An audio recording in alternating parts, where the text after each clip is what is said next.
अगला कॉन्सेप्ट है historical cost concept, लेकिन हिस्टोरिकल कॉस्ट कॉन्सेप्ट बाद में पढ़ेंगे। पहले मैं आपको एक अपनी बात बता दूं। हुआ क्या था, आज से 2 साल पहले की बात है अराउंड।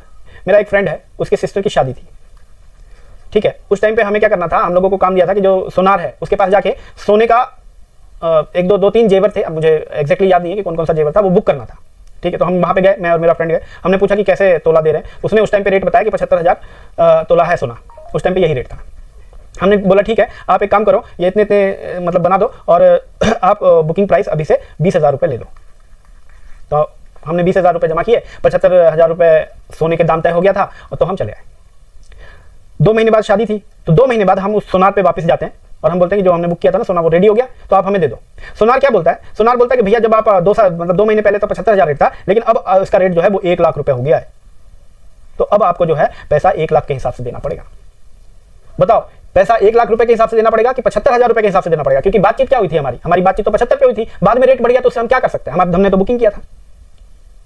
तो बहुत सारी बातें हुई और फिर फाइनली 75,000 रुपए पे वो अग्री हुआ, क्योंकि वो 1 लाख रुपए वो सही नहीं था, वो बढ़ा हुआ रेट था, वो फ्यूचर का रेट था। हमने तो पहले ही बुक कर लिया था 75 पे, तो हमें 75 के रेट पे ही मिला।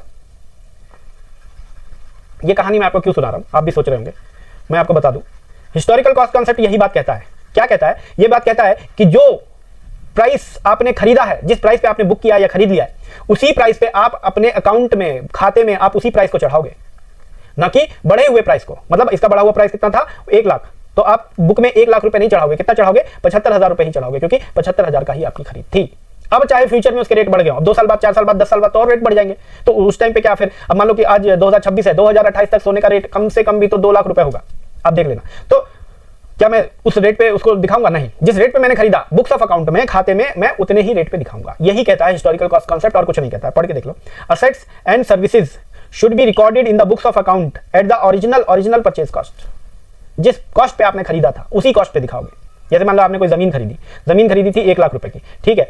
2 साल बीत गए, अब आप अपनी जमीन को, आपकी जमीन एक्चुअल में अब है जो, वो 3 लाख रुपए की है 2 साल के बाद, लेकिन बुक्स ऑफ अकाउंट में आप 3 लाख रुपए नहीं दिखाओगे, आप दिखाओगे कितने पे? 1 लाख रुपए पे ही दिखाओगे। यही कहता है हिस्टोरिकल कॉस्ट कॉन्सेप्ट, और कुछ नहीं कहता है।